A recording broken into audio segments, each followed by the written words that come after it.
Good afternoon. I am Dr. Scott Reinardi, Interim Dean of the William Allen White School of Journalism and Mass Communications at the University of Kansas. Thank you for joining us on this beautiful Kansas spring day for a William Allen White Day event and awards presentation. William Allen White Day is a signature event for our school, and we look forward to it each year for many reasons. Of course, it's the day we honor our namesake of the school and his commitment to the ideals of journalism: truth, transparency, and defending freedom of the press. Today, as we have for the past 76 years, the William Allen White Foundation will award its national citation to a journalist who exemplifies William Allen White's ideals in service in their profession and community. Even though one person will receive the award today, so many of our alumni exemplify these ideals that we teach in the KU School of Journalism and Mass Communications. Today we also recognize our students who are committed to learning those values, who believe in the power of this profession, and who understand how important they are in the future of it.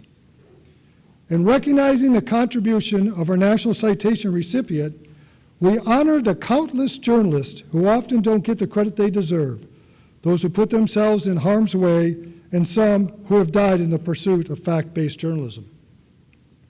Also today, we honor and celebrate our donors, who are crucial to advancing the mission of the school and the profession at large. Through their generosity, they help students who want to succeed in this field and who want to make a difference, just as National Citation winners have done throughout their careers. Before we get into today's program, I want to take a moment to acknowledge a change we made this year. We moved our scholarship ceremony to the fall to give our scholarship recipients and their donors a dedicated celebration. That celebration is set for Wednesday, September 23rd, so please mark your calendars.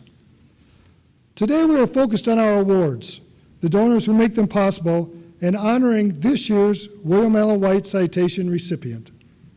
We set aside this day to pay tribute to the past, recognize the present, and illuminate the future, and I want to thank all of you for being a part of it today. Now, it's my pleasure to introduce the chair of the William Allen White Board of Trustees, Eric Nelson. Eric is a longtime journalist and editor who has evolved with technology to attack new ways to reach audiences and deliver the news. Eric lives in Dallas, Texas, where he is the vice president of local news for McClatchy Media. His journalism career began in Wichita, Kansas, and has included stops at the Dallas Morning News, where he worked as a frontline editor and department head with roles including deputy metro editor.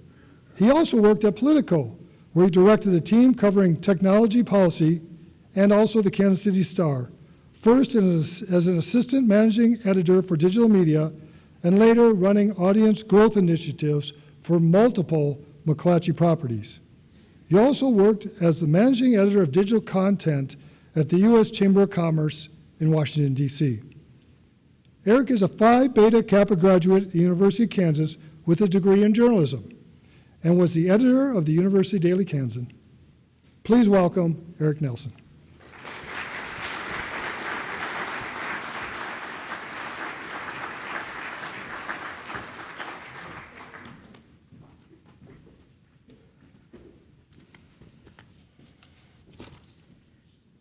Thank you, Interim Dean Renardi. Hello, Lawrence. I'm going to try this again. Hello, Lawrence. It is always an honor and privilege to be back on campus. And this is always my favorite day. Not only do we get to connect with experienced and aspiring journalists, we feel the inspiration of William Allen White and the National Citation Award.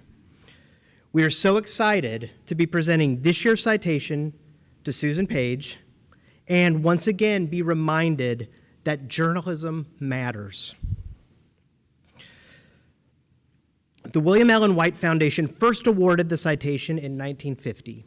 It recognizes outstanding journalistic service by honoring an individual, team, or organization whose work and impact on America exemplifies William Allen White's highest ideals. Last year, The citation was awarded to NBC's Lester Holt. The list of honorees over the years include Walter Cronkite, Bob Woodward, Cokie Roberts, Gwen Ifill, and Sanjay Gupta. We've even had our share of Jayhawk journalists receive the medallion, from Jerry Seib to Bill Curtis to Sally Busby and Eric Meyer and the Marion County Record. William Allen White was known as the Sage of Emporia and the voice of the American heartland. White won the Pulitzer Prize for editorial writing in 1923 at the Emporia Gazette. And thanks to his efforts while running for governor in 1924, Kansas became the first state in the nation to ban the KKK from operating as a business. White was a defender of democracy and the First Amendment during a time when democratic principles were under attack. Okay, now let's talk about another Kansas journalism legend, Susan Page. Susan's journey started just down the road in Wichita, Kansas, where she worked on the high school newspaper and yearbook. Next came Northwestern University, where she was editor-in-chief of the Daily Northwestern.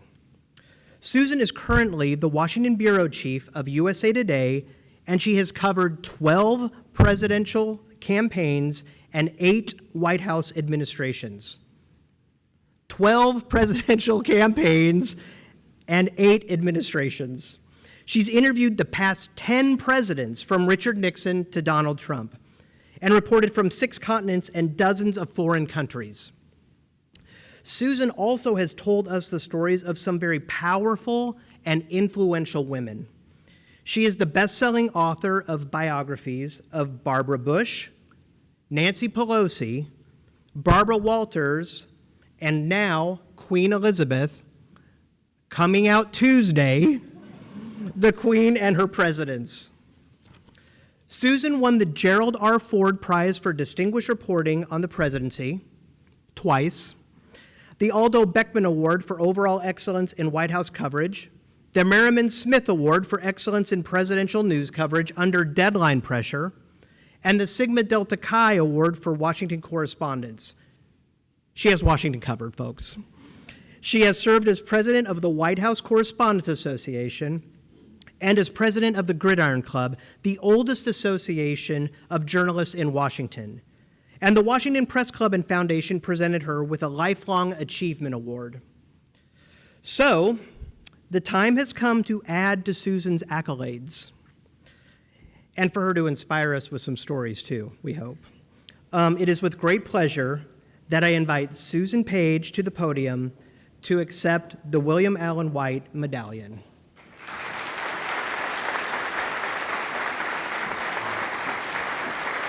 We didn't trip.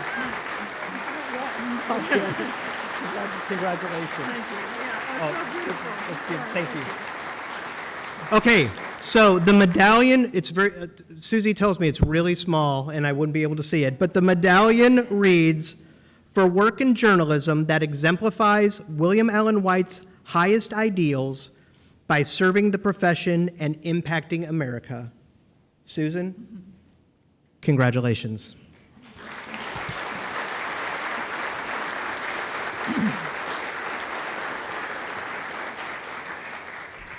Good afternoon.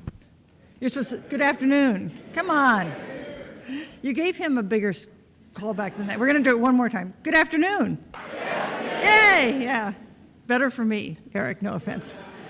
Eric, thank you for this award, and thank you to the William Allen White Foundation. I am so honored to receive the William Allen White National Citation. And while I know it's a national citation, I am perhaps also a little surprised to get it, given that when I graduated from Wichita Southeast High School, I failed to show the good judgment to attend the University of Kansas. Thank you for not holding a grudge.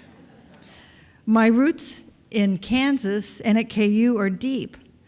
My mom grew up on a farm in Brown County, on land where my cousin, Bob Henry, still grows soybeans and corn. She graduated from KU's music school, then took a Greyhound bus halfway across the state to teach in Smith Center, Kansas, population 1,686. During the bus ride, she clutched on her lap her two most treasured items, an oversized stuffed animal and her hunting rifle. My dad was born in El Dorado, the town where William Allen White grew up, though by the time my father was born, White was established as the editor of the Emporia Gazette 60 miles away. My father was orphaned at 15. He moved in with an older half-city in Luray, graduated from Luray High School at 17, hitchhiked to Lawrence, got a job in a chicken factory, and enrolled at KU. For him, KU provided the launch pad for the life that followed, for all of us, really. On my wrist is the watch he was given when he graduated when he got his bachelor's degree here at KU, after an interruption to serve in North Africa and England during World War II. With help from the GI Bill, he graduated from KU's law school, too. He became a CPA and a tax lawyer, and then president of the Garvey organization in Wichita. But there's more. There's more family history here at KU on this campus. My brother Al received his bachelor's degree and MBA at KU, and my brother Max managed to graduate too from KU's journalism school, to the surprise of many members of our family. I'm so glad that Max's widow Katie and their daughter Jamie are here today. Katie is yet another KU alum. Where are they? Wait, they're right there. Let's give them a hand.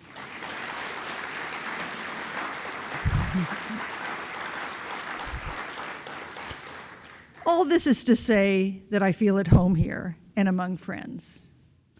That's especially true of the journalism school. I have long held a theory that is only reinforced by looking at this audience.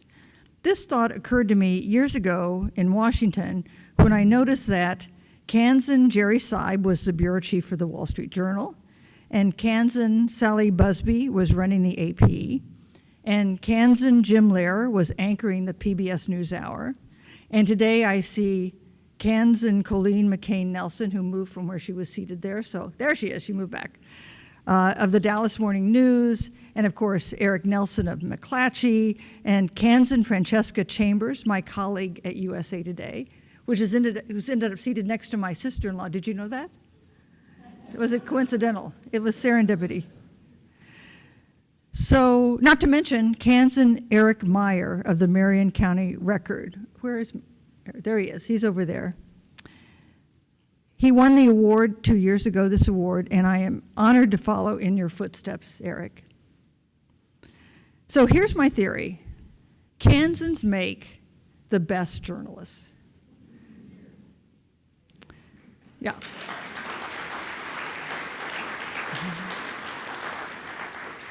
Now, it's possible that this observation paints with too broad a brush, and I know it risks seeming self-serving, but I would argue that there are some traits that you tend to see in the Midwest in general, and in Kansas in particular, traits that characterize the best journalists. One is a willingness to listen as well as to talk. After living in New York and Washington for decades, I can report this characteristic is less common than you might hope. Another trait of the best journalists is a lack of pretense. That's a belief that people who are not rich or famous or powerful have views with value, have lives worth exploring. It's the belief that neighbors you don't agree with about, say, I don't know, Donald Trump, are still neighbors. They still deserve courtesy and respect. In fact, Kansans often have a populist skepticism of elites. You went to Harvard? Be prepared to explain yourself, ma'am. A third characteristic is a willingness to see the world in shades of gray, not black and white. The more you report, I've found, the more complicated the truth usually turns out to be. William Allen White is part of that proud tradition. It is a tradition he helped establish. It is a tradition we need to reinforce today. These are perilous times for journalism. I've been working in newsrooms for more than a half century now. In that time, I've covered anti-war protests in Chicago, a nuclear accident in Pennsylvania, the exodus of refugees from Vietnam, a once-in-a-century pandemic, a devastating financial meltdown. I've covered superpower summits and disputed elections and a trio of presidential impeachments. But the threats to the work we do feel more serious now than at any other moment in my professional life. And there are historians who would go back further than that. For starters, there are the financial challenges. Many of the ways we once paid for the journalism we want to do have disappeared. You know the statistics. In the past 2 decades, more than 3,000 newspapers in the United States have vanished. Billionaires who were hailed as heroes when they bought storied newspapers have disappointed. Government support for public radio and TV and for the Voice of America has been slashed. Convincing readers to pay for the journalism they were getting for free online has proved to be, well, a journey. But actually, I don't think our biggest threat is financial. I think we are figuring that out. The advance of technology has created problems, but also opportunities. Today, you don't need to be able to afford a printing press to launch a news site. Companies like USA Today are adapting and evolving. The New York Times is being boosted not only by its journalism, but also by Wordle. Games may be the new classified ads. Nonprofits like ProPublica are producing powerful investigations. Hyper-local news sites are popping up like green shoots. The evolution of the business side of our industry, it's been difficult and painful, and it's not complete. But ingenuity and energy are going to prevail. I believe that. What worries me more is the erosion of faith in us and in what we do. In the Gallup poll last year, only 28% of Americans reported having even a fair amount of trust in the news media. 28%. That's a record low. 50 years ago, 72% trusted the news media. The decline since then has been slow but steady. In 2004, it fell below 50%. It's never climbed back up to a majority. Among Republicans today, the number has dropped to single digits, to 8%. Now, it's true that trust in the press is higher than trust in Congress.